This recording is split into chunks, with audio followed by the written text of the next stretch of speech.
Hello and welcome to Running the Table, the podcast where we run through everything on the table in the world of sports. And Tim and I are going to continue to break down the matchups from Super Wild Card Weekend.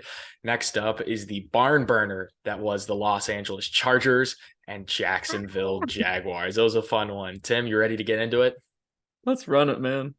Oh, there's so much to cover What a in game this this one. was.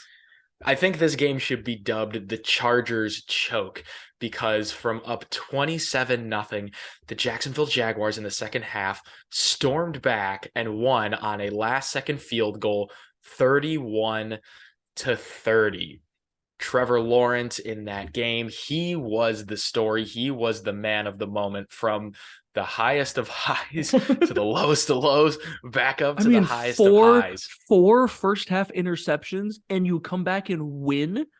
Tim, it started from the jump. The very first play from scrimmage for the Jaguars did not look good. Was an interception. Trevor Lawrence's stat line of the night, 28 of 47, 288 yards, 4 touchdowns, 4 interceptions, and that crucial QB sneak for the 2-point conversion to bring it within a 1-score game where he just kind of ball, end zone. Stretched it out. 2-point game.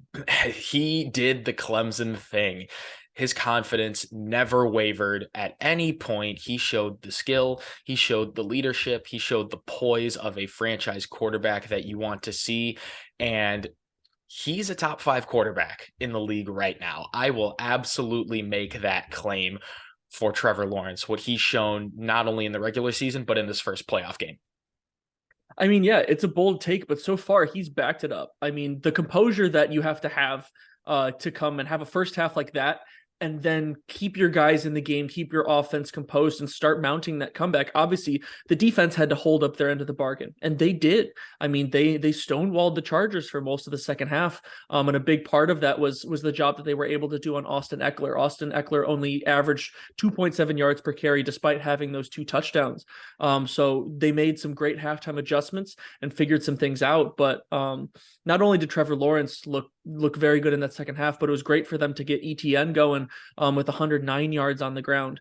That really helps open up the passing game. I think the biggest carry of ETN was the last one that he had, 4th and 1, less than a minute to go. You line up in the QB sneak. Doug Peterson, he has had some historically ballsy play calls. Philly, and this is right up there with him. Not to quarterback sneak it, but to have ETN go on an outside sweep and have him take the edge and get like 20, 30 yards and put them in a position to win that game. Find your hole and dive through it. Yeah, he didn't dive through it. He went right around it. Yeah, he left the decision in his hands. He said, find your space and take it. Find a way. And they absolutely found a way. But Tim, I think we should talk just as much about the other side. How could something that was so good get so bad? I mean, it's the 3rd biggest playoff collapse in NFL history. Houston versus Buffalo in 92, that was a 32-point collapse. And the Chiefs and the Colts in 2013, that was a 28-point collapse. But this is the collapse of the season that they'll remember. And it starts with the disintegration of the offense with only 3 points on 4 second half possessions. But you can't have that. You just can't. No, you can't. And Brandon Staley, as a head coach, his job is in question, not just because of the decisions he made in the wild card game, but just all season. Tim, you know what would have helped? You know what would have helped out a lot? Mike Williams. And the decision to play him week 18, which we had mentioned in videos prior, came back to bite him.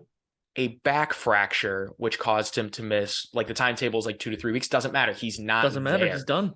Yeah. Exactly. And they really could have used him. That's for sure. Especially considering you decided to throw the ball way more than you ran it. You were up 27 points. They threw the ball 43 times and they only ran it 23 times, which is kind of head scratching. And it just wasn't enough to get the job done. So it was the typical Charger doing the Chargers thing. Yeah, with the Chargers, it's always a tale of which version are you going to get. And in the first half, you had the all-star version where it looks like they could be Super Bowl contenders in the second half. You saw the team that lost 38-10 to the Jacksonville Jaguars early on in the season. And a great game from Gerald Everett to go 6 for 8 for 109 yards and a touchdown. But I mean, Keenan Allen tried to help out, but obviously when he's that main receiver, they're going to do a pretty good job blanketing him because he's going to have most of their focus. And on the defensive side, obviously a fantastic game for Asante Samuel with 3 interceptions. 3 interceptions. That's wild. But it's the most ever in a postseason debut. Yeah, which is absolutely insane. And you can't ask for a whole lot more out of a defense to intercept a quarterback 4 times. Obviously, you wish they would have been able to stop their momentum a bit in the second half.